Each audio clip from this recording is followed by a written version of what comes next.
Hi everyone, welcome back to another video. This week, PSO2 NGS received its next major story update, and in this video I want to talk about the events that take place in it, including some potential callbacks to other games in the franchise that I may have picked up on. Now, this should go without saying, but I will be both talking about and showing events from Chapter 9 of NGS's story in this video, so there will be major story spoilers ahead. I would strongly encourage you to go and play through the chapter first before watching this video if you do play NGS. If not, feel free to watch ahead, but this is your warning, there will be major spoilers. So with April's Chapter 8 story, we investigated the mysterious Altar Realm, and we ran into a few new characters during that. One of them was a girl called Lucia, who is a young girl that has amnesia and she can't remember anything about herself. She didn't know her name, she didn't know where she was, why she was there. She got the name Lucia by Ina, mainly. Ina was the main one who actually gave her that name, so that she had a name to refer to her as, because she couldn't remember her own name. She ends up joining you, as well as Ina and Manon, to help go and look for a missing research team. Later in Chapter 8, you're also then introduced to what the game refers to as Alter Crawford, who appears to be a starless creation that is designed to mimic the appearance of the Central City leader. Once everything wraps up in Chapter 8, and you find out about the fate of the research team, you go back to Central City, and you go and warn the real Crawford what's happening, and that's where Chapter 9 kind of takes place. Now, I'll be honest, the first part of Chapter 9 I didn't find particularly interesting. Essentially what happens is you basically are asked to run errands between Aelio, Ritem, Caveris and Stia, and the point of it is to speak to all the different leaders in the hope that one of them recognises Lucia and that they can help her with jogging her memory about who she is. Ultimately though, no one knows a thing about her, no one recognises her, and no one can help her with figuring out anything about her past.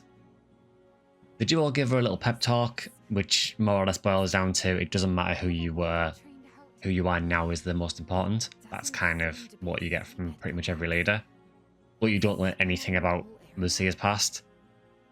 Now, I feel that this part of the story could have maybe been simplified by just having Crawford call the other leaders and asking. But there is a reason that they don't do that. And that becomes clear because then, once you're in Stia, Crawford then actually calls you and asks you to urgently come back to Aelio. So once you get back to Aelio, Crawford explains that a massive hole has actually opened up in Halfa.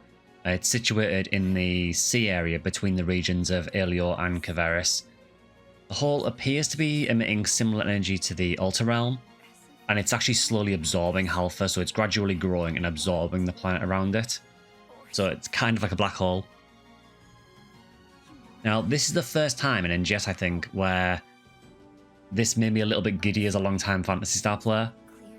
So for those of you who have played the classic Phantasy Star JRPGs on the Master System and Mega Drive, you'll know that the way that they introduce Profound Darkness in Phantasy Star 4 is by tearing a hole open in one of the planets. Now in Phantasy Star 4, it's right near the end of the game, and basically a large hole opens up in Motavia, and that is basically a hole that Profound Darkness is trying to escape through so that it can establish itself in Algol. So this made me wonder if the Phantasy Star team were actually doing this deliberately to draw a comparison. Now, realistically, most of NGS's player base probably haven't played any of the classic Phantasy Star JRPGs because they're just so old now. So I imagine a lot of them would be probably blissfully unaware of the potential link, but for me personally it started to ring some alarm bells. Now, Crawford is just about to ask you to investigate this so-called abduction hole when his starless counterpart suddenly shows up in the command room. He explains that the hole will gradually expand and it's going to consume all of Halfa. He then tells you how you can stop it, basically showing off his arrogance and how confident he is that he can beat you. So he explains that there are 3 towers hidden in the Altar Realm, and that these towers are the key to stopping the abduction hole. The fact that there are 3 of them is actually really interesting because, again, this is a common theme through Phantasy Star games. So if we again go back to the classic JRPGs, Profound Darkness in those games is kept at bay via a seal that consists via 3 planetary seals. The way that it gets the foothold in Algol in Phantasy Star 4 is because during the events of Phantasy Star 2, the planet Palmer is destroyed, which weakens the seal, and it weakens the seal enough to let Profound Darkness start to open that hole on Motavia. Then if we move forward to PSO1, Darkfalls has the 3 monuments that are scattered around Raggle. So there's one in forest, one in caves, one in mines, and they're all linked to Darkfalls. So it's interesting because we seem to have this pattern of these like essentially 3 seals. There is also an item in PSO called 3 seals as well. And it seems like maybe these towers are a possible seal. He also goes on then and says that he'll be waiting for you in the Altar Realm in one of the towers. And he also wants you to bring the lost girl, which is Lucia, before he disappears. Now Ilma then informs you that he's actually detected the same energy signatures from the abduction hole and from the Caveris Altar Realm portal. So you decide that a good place to start is to investigate the Caveris Altar Realm to try and find this tower. So after you fight your way through the Altar Realm alongside Manon, Aina and Lucia, you eventually come across a large obelisk structure with a portal at the base of it. You'll get ambushed by Agni and need to defeat Agni to progress. Now, just a quick word about this mission if you haven't done it yet. If you haven't done it yet, I don't know why I'd watch this, but here you go. This mission is quite a long one and it's actually split into 2 parts. So once you enter the tower, you can't escape from the tower until the very end of the quest. So if you don't have much time, it might be worth just doing the Agni boss fight, and then after Agni, you can basically interact with the tower and it will give you the option of either entering the tower or coming back later. So yeah, just be aware of that. Now, once you actually enter the tower, it's actually a really cool looking area. It's like a very sort of purple and black themed area. It's very geometric, much like a lot of the other Starless structures. And it has completely new music as well. I do want to actually highlight this. The music track that plays in the tower is probably one of the best tracks I've heard in NGS. I really hope the music continues in that sort of vein because it was really, really impressive music.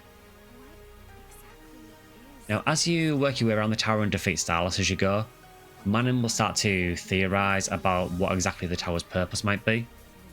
Now, at one point they do actually refer to it both as a control tower and as a centralised control area, which as a PSO1 player I found very, very funny.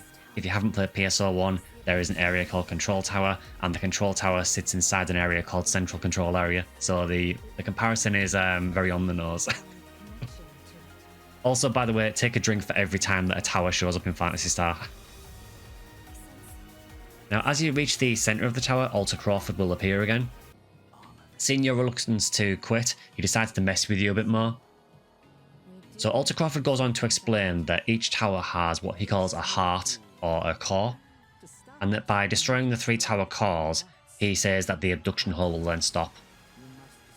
Whether I believe that, I don't know, because typically breaking the 3 seals in Phantasy Star has always been a terrible idea.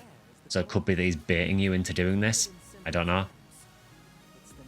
However, each tower core is actually guarded by what he initially refers to as a shade, which is a high-level Starless that can mimic another person. Altar Crawford is one of them, and there are 2 other towers who also have similar defenders. He then continues and explains that the 3 shades are known as the 3 Eidolon. Now, from a lore standpoint, this is really, really interesting because the word Eidolon has the same roots as the word idol, and the word idol or Eidolon has a derivation which is Idola, or if you play Phantasy Star, Idola.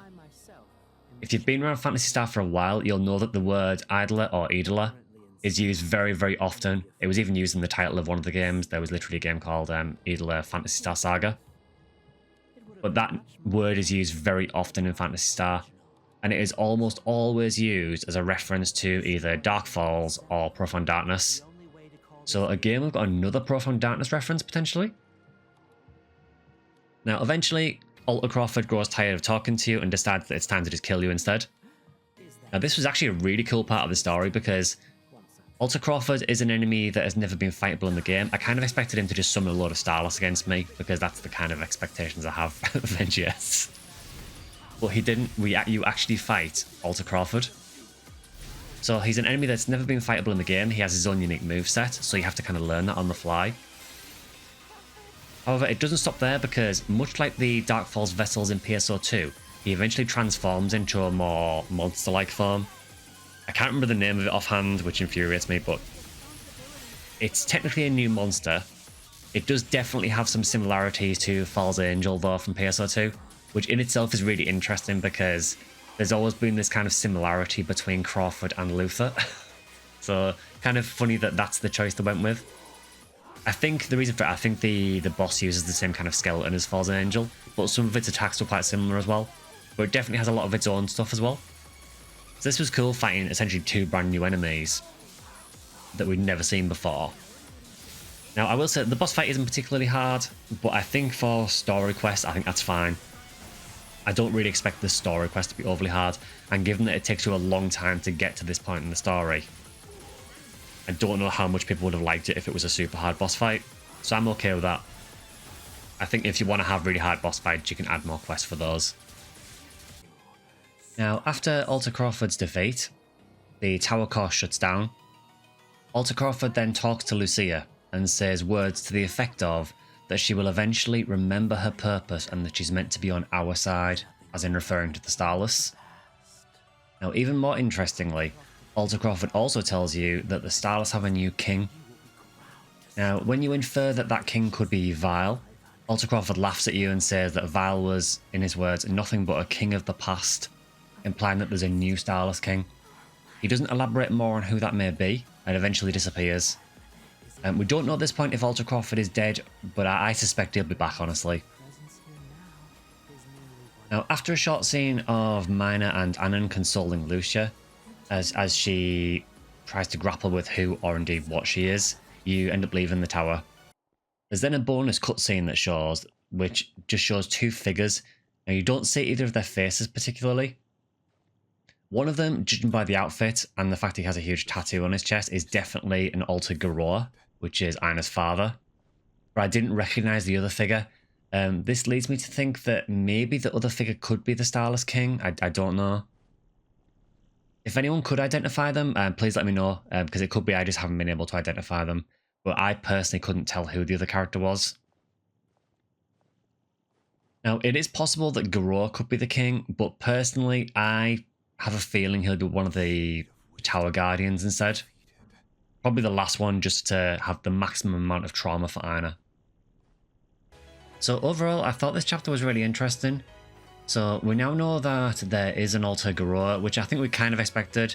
Garroa hasn't really been seen in the story a great deal since near the beginning, outside of a little part during one of the Darkfalls fights where he kind of shows up from beyond. But we now know that there is also a new Starless King as well. There is also a very strong indication now that Lucia has some kind of connection to the Starless, which is something I suspected for a while. So that brings us to the question of what exactly is Lucia? Now, this is entirely my opinion, but my opinion so far is that I believe that there is a link to Profound Darkness in all this. The way that the abduction hole appeared, the Tower Guardians, which are very, very similar to the Rycross Tower Guardians from Phantasy Star 4, and even the attire of the mystery character at the end all kind of scream Profound Darkness to me. With that in mind, my opinion so far is that I think Lucia may be some kind of vessel for Profound Darkness. Alter Crawford made a very distinct request that you bring Lucia with you to the Alter Realm Tower and was really keen to highlight her possible Starless link. So we know there is definitely some kind of link there, unless he's lying, but we don't know that for sure. I just think with all these little signs and these little potential clues they've put during this story, it could be me looking far too much into it. Maybe I'm just trying to make something happen that I want to happen, but it does feel to me like we are heading towards Profound Darkness. Not to mention the one thing that's been staring us in the face the entire time that the Starless have been here, which is the name Starless itself. Now, I know that the name Starless was something that the Arcs assigned, or the Resurgent Arcs assigned to them. They don't call themselves Starless. Now, while this could simply mean that they roam space without a star to call their own, which would make sense, it could also be something simpler than that. Stars are the embodiment of light, and without those stars, there is no light. And what do you get in the complete absence of light? A void of absolute pure darkness. Is the term Starless meant to be taken literally, and are we actually heralding the return of Profound Darkness? This is all very much me just theorising and theory crafting, but and could all end up being complete nonsense. But as a long-time Phantasy Star player, this chapter actually made me really excited to see where the story's heading. I have my ideas of where things are going to go, and I do, at the moment, I feel like we are heading towards Profound Darkness. Now, people who play PSO2, obviously the issue is that Profound Darkness was defeated in that game. The counter-argument I would have to that is that really Profound Darkness is not something you defeat. Profound Darkness is something in this series that you typically repel or keep sealed. You know, in Phantasy Star 4, Profound Darkness is kept sealed using those planetary seals. You know, there is always usually a seal, or we had to keep it in a time loop for a while in PSO2. There's always a way to kind of delay Profound Darkness, but I don't really feel like there is ever a way to kill it properly. Now, I will say, I am not really familiar with the ending of episode 6 of PSO2. I don't think I was playing at that point, so I actually don't know how the ending of PSO2 episode 6 happened. However, I just know that typically from a lore point of view, usually Profound Darkness is not something that you typically just kill. You can destroy its physical form, but it will usually just come back again. In much the same way that the Dark Falls, even when you destroy Dark Falls, it will typically just come back every 1,000 years. That has always been a running theme throughout this franchise. So, even if we have technically destroyed Profound Darkness in PSO2, I think there is still leeway to bring it back in, just because it is meant to be this totally unkillable... I mean, at the end of the day, it is meant to be the pure embodiment of just pure darkness and hatred. So, it's not something I feel that you can just kill and get rid of and have it never come back. But yeah, I am really, really interested to see where this goes now. All we need now is for the rest of the game to be as enjoyable, because the story for a long time had been kind of the low point of NGS, really. It had really sort of sauntered on and nothing had happened for chapter upon chapter upon chapter. I feel now, for me, from chapter 8 onwards, really, they've made really, really big strides in really improving the story, and it's actually becoming really interesting now, to the point where I'm actually looking forward to future story updates, where before it was, oh god, another story update. Now it's actually enjoyable. So now, oddly enough, now I feel like we need to elevate the rest of the game to match. So it's kind of flipped on itself, which is really weird. Anyway, before I ramble forever, hope you've enjoyed my insane take on this, and interested to hear what your take is as well. If you have enjoyed this video, please consider either leaving a like or subscribe if you want to. Also, drop a comment as well. Let me know what your theories are on the story for NGS at the minute, for those of you who've done Chapter 9. I'm really interested to hear other people's point of view on this, because there may be things I haven't considered.